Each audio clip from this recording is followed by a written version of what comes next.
Hi, this is John Beath with MyCruiseStories.com and MyTravelTaste.com. I'm aboard the cruise ship Breeze. It's one of Carnival's latest cruise ships, and we're in the North Atlantic, and we're about to interview John Heald, who's the cruise director, and he is also a Carnival brand ambassador. Let's go inside the O2 Club and interview him and ask him some questions.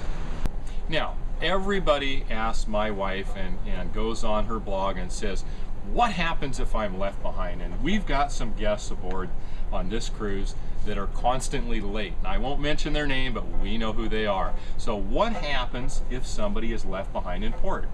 This has been, Europe is unlike anywhere else. When you're in the Caribbean, it's very, very rare that somebody's late or even misses the ship.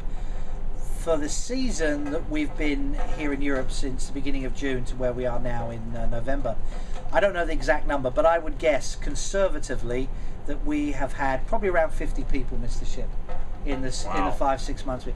You know, people, you see in the Caribbean, you go downtown, and you're 10 minutes away from the ship. You know, you drive into Rome or you rent a car to drive to Florence, you're 100 miles away or so. So we've had a lot of people miss the ship. If you do miss it, we have an agent who in each port takes care of our needs, and he or she will, if you do miss the ship, will stay on the pier and will make sure that when you do eventually show up, that we book you a hotel and your transportation to the next port of call. You are obviously responsible to pay for that, but the actual planning most of the time we will do. And there is a couple this cruise who've been late 3 times. I will not mention their name, but Mr. and Mrs. Driscoll, naughty, naughty, naughty.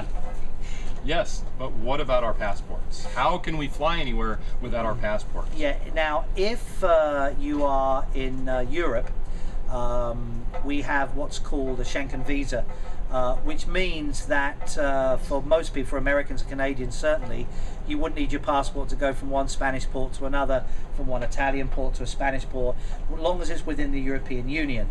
However, if somebody had missed the ship in this last port of call and then we were coming to Antigua, they would have to fly transatlantic, which would mean we would have to go into the cabin, use with the security guard and the chief security's witness into the safe, search the cabin for the passports and disembark the passports to the agent. So if you have passports, put them in your safe, because that way you're a little bit safer. I also recommend taking a credit card with you, because if you get stuck in a city, you got to have a little bit of money. Yeah, you're going to need money. I mean, there's a couple of times when we've paid, because people have had no money or credit card, that we've paid and then we've charged them afterwards. But always carry photo ID, always have a credit card with you. But most importantly, take the ship's paper, the fun times, the daily program, whatever ship you're on. On the very front page it says what time you need to be back on board, and there is always an emergency contact telephone number on there as well in case you get yourself into trouble.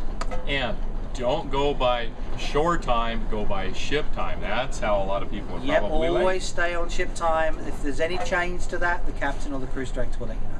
All right. Hey, check out this web address right here if you'd like to book a Carnival cruise vacation. We love it. We do it every year. And maybe you'll get John as your cruise director for MyCruiseStories.com and My Travel Taste. My name is John Beath. Thanks again, John. It's a pleasure, sir. Thank you very much. And thank you to the camera lady.